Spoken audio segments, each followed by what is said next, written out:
Buenas a todos, bienvenidos una vez más a mi canal y aquí estamos en un nuevo vídeo. Toca repasar lo que ha sido lo mejor de esta jornada 10 de la Liga Santander, jornada entre semana, por eso sale vídeo hoy viernes, algo que no es nada habitual y además no sale por la mañana, sale ya por esa tarde noche, pero es que no me ha dado tiempo literalmente a subirlo antes. Por lo tanto, vamos a repasar ya lo que ha pasado en esta jornada número 10, como siempre, empezando por los resultados de estos partidos, empezando, bueno, por lo que ocurrió el martes, de mucho empate, porque Sevilla y Valencia empataron a 1 en el partido inaugural de la jornada, luego Getafe y Athletic en un muy buen partido empataron 2-2, al igual que el Atlético de Madrid y el Rayo Vallecano en ese duelo madrileño que empataron a 1.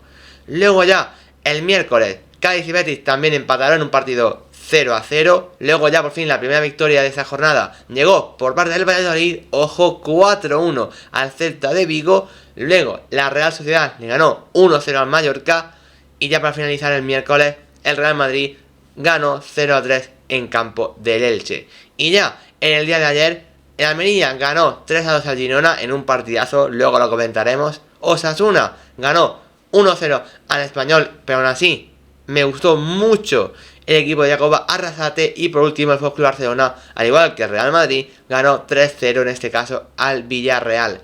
Ya con estos resultados, bueno, pues vemos la clasificación que quedan de la siguiente manera. El Real Madrid evidentemente sigue líder, con el FC Barcelona detrás todavía a 3 puntos.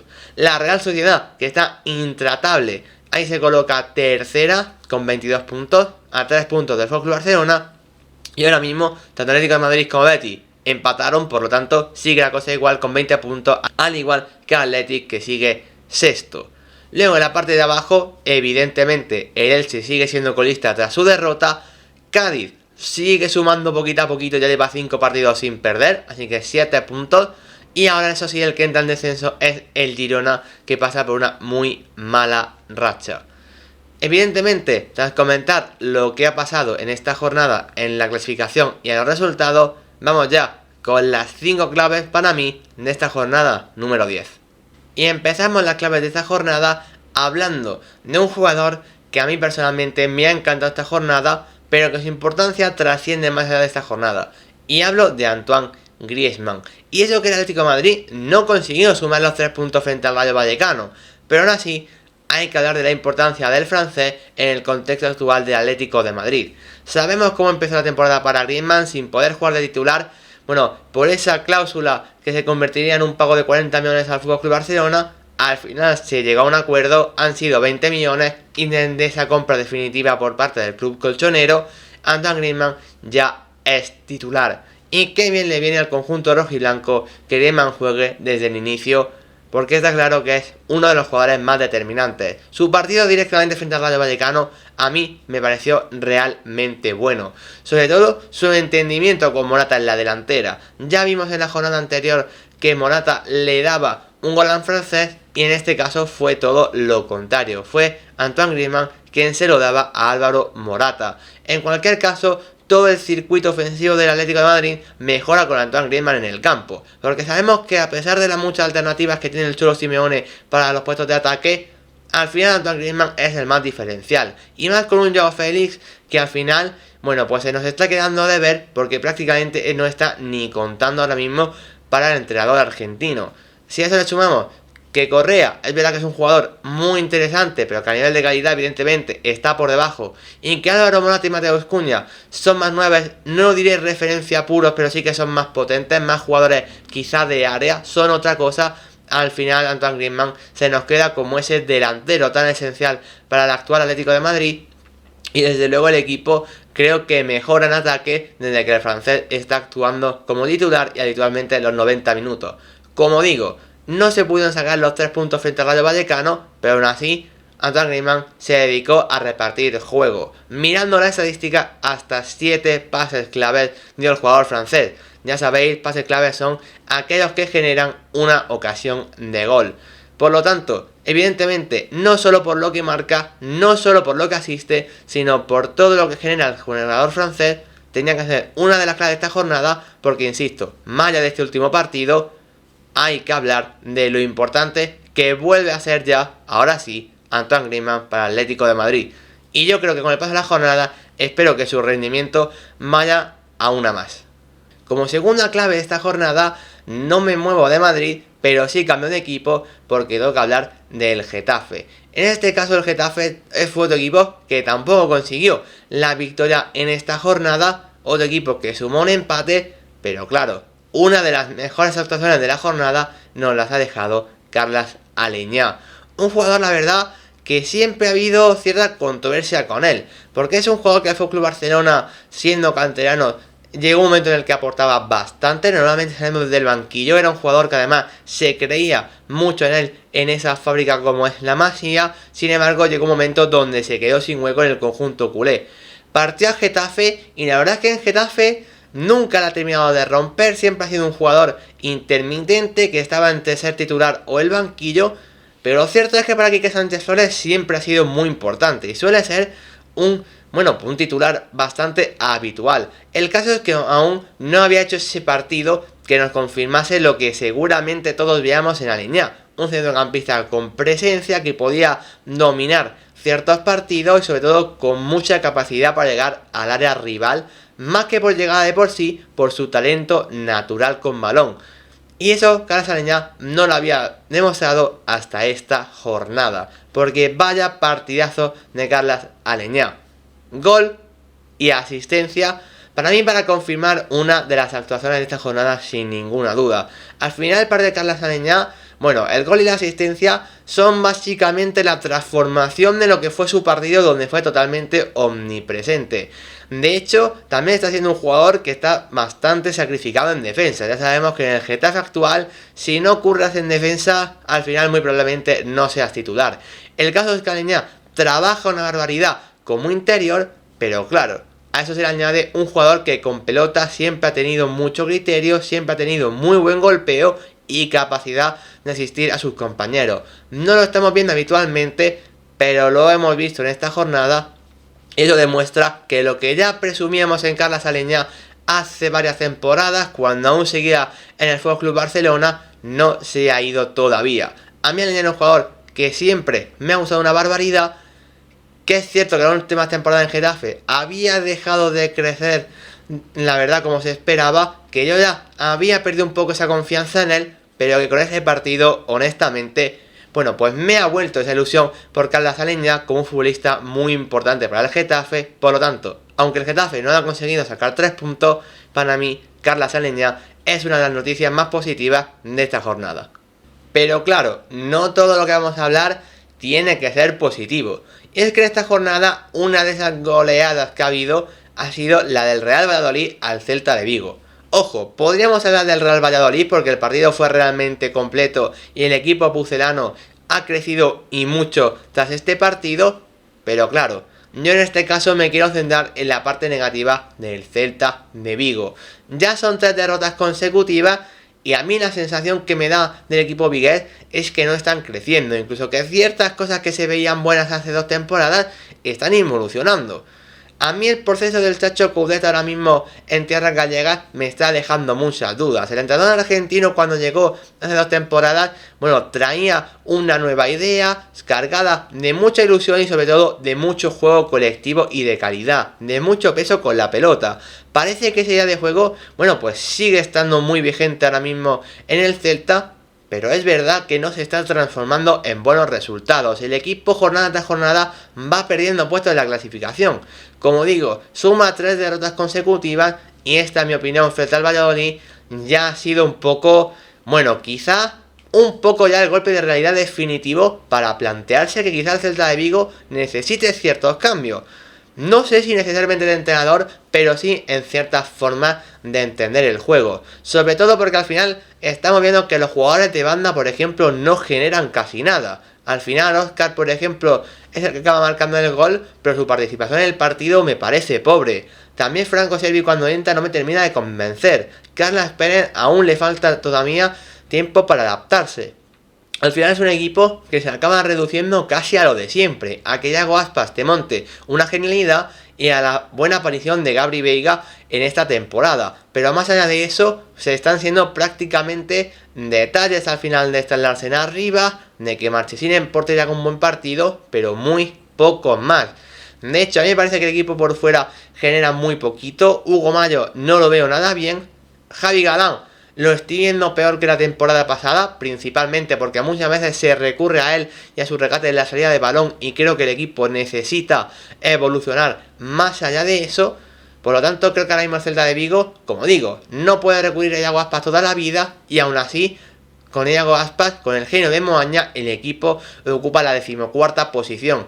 Un equipo que por idea, por plantilla y por posibilidades, en mi opinión debería estar del 12 hacia adelante. En mi opinión estando en una media tabla bastante cómoda y casi más cerca del 8º puesto. Sin embargo, no ocupan esa posición. Hay equipos a priori que son competencia directa que están mucho más arriba, como es el caso de Valencia, Osasuna y demás. Por lo tanto, había que darle ya un pequeño palo al Celta de Vigo y al Chacho Coudet, que necesita que su equipo evolucione, y ya la temporada pasada no lo consiguió. En la temporada parece que la cosa no mejora, incluso que en ciertos aspectos la cosa va peor. Por lo tanto, el equipo no puede ser Iago Aspas, no puede ser alguna genialidad de Gabri Veiga. Hay que dar un paso hacia adelante todos, o si no, cambiar ciertas cosas, porque ya ese famoso 4-1-3-2 está dejando de funcionar en muchas ocasiones porque hay ciertas piezas que no están tan bien optimizadas. Por lo tanto, como digo, toque de atención al equipo gallego y al Chacho Coudet, porque ahora mismo la dinámica es realmente negativa, y más tras este contundente 4-1 frente al Real Valladolid. Como cuarta clave de esta jornada, vengo a hablar de un futbolista que personalmente me encanta, y mira que se le han dado palos. Pero el partido de Frenkie de Jong frente al Villarreal como pivote es digno de elogio, y hay que hablar mucho de ello. Porque sabemos que en esta última semana la tarea de Sergio Busquets se ha puesto muy en duda. De hecho, al final todos sabemos que probablemente no continúe la próxima temporada de FC Barcelona. También afronta ya el Mundial dentro de un mes como última gran prueba con la selección española, y evidentemente ahí se necesita un relevo. Igual que la selección española está Rodri, el jugador del City, que al final más es el relevo natural y que claramente no va a haber ninguna duda. En el FC Barcelona sí que hay muchas más dudas, porque al final está hablando de un Sergio Busquets que ha sido indiscutible en los últimos 12-13 años en esa posición. Ahora el de Badía no está del todo bien, y claro, ahí nos aparece un Frenkie de Jong, bueno, pues que el verano básicamente parecía que el equipo culé lo quería alargar. Parecía, no, es lo que se estaba comentando, y no era un rumor sino una realidad. El caso es que Frenkie de Jong es un pedazo de futbolista, más allá de que cobre más o menos.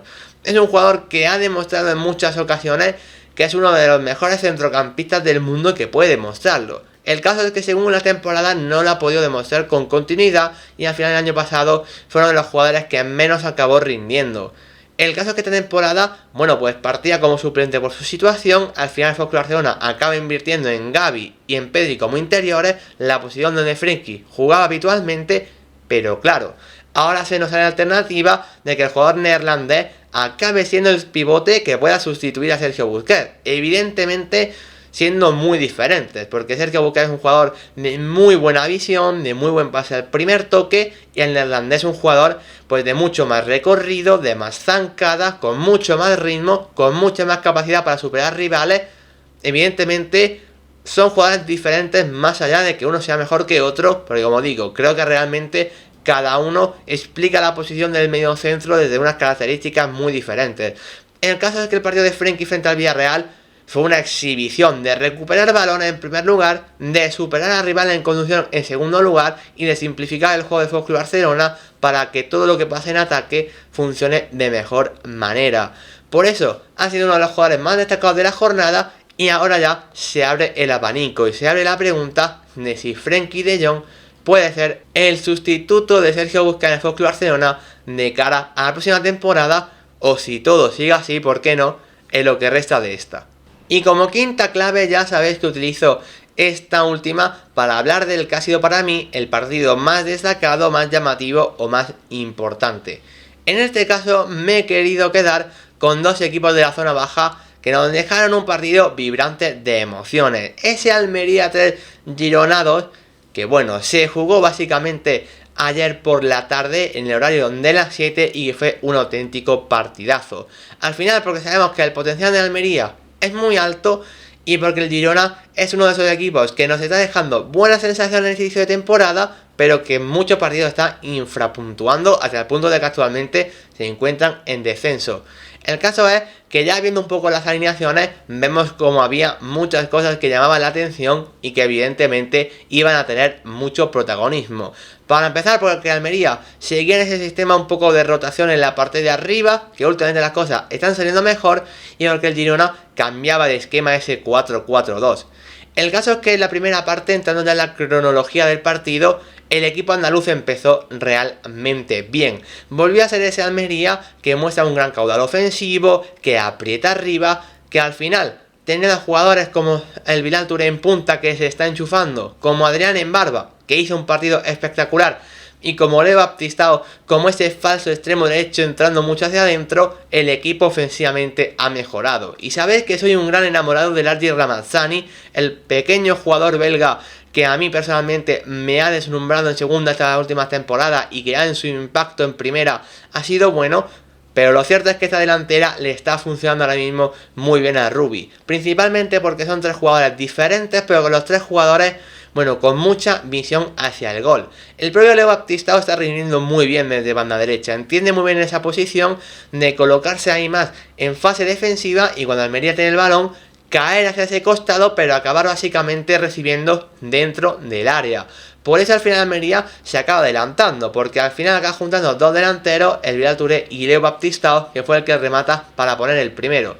Luego, evidentemente, si el Girona te concede una ocasión tan importante como la del 2-0 en un error terrible, hay que decirlo así, de Bernardo, pues hace al final que te adelantes 2-0, bueno, y ese pequeño regalo para el Bilal Touré, que ya suma 3 goles en 3 jornadas y parece que el delantero africano se está enchufando después de un comienzo realmente complicado tras la marcha de Umar Sadiq y al tener que ser el sustituto de forma tan precipitada.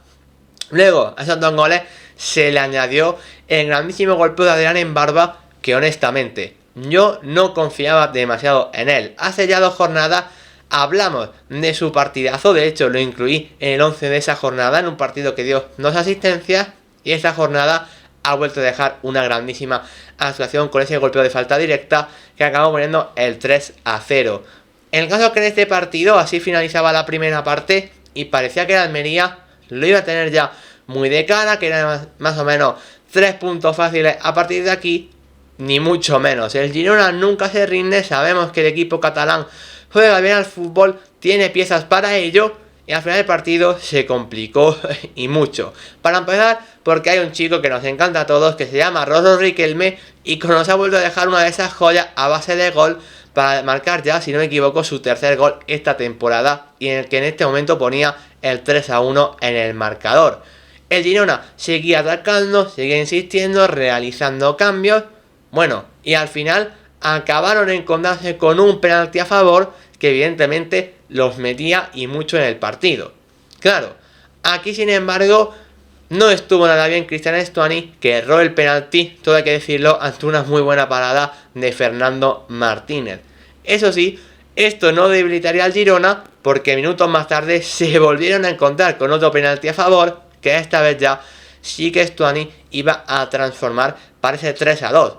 De hecho, al final de la segunda parte, Fernando Martínez tiene que salvar básicamente a Almería porque el Girona estaba atacando. De hecho, el partido podía haber acabado 3-3 en este punto. Finalmente, el Almería consiguió resistir, le valieron y muchos esos 3 goles de la primera parte, pero como digo, el partido fue muy emocionante, vibrante hasta el final, podría haber pasado cualquier cosa. Seguramente en el cómputo global, a mí la Almería me gustó un poco más porque lo de la primera parte creo que fue un baño bastante importante, pero como digo, el Girona nunca se rinde y sigue siendo un equipo que a pesar de la derrota sigue dejando buenas sensaciones.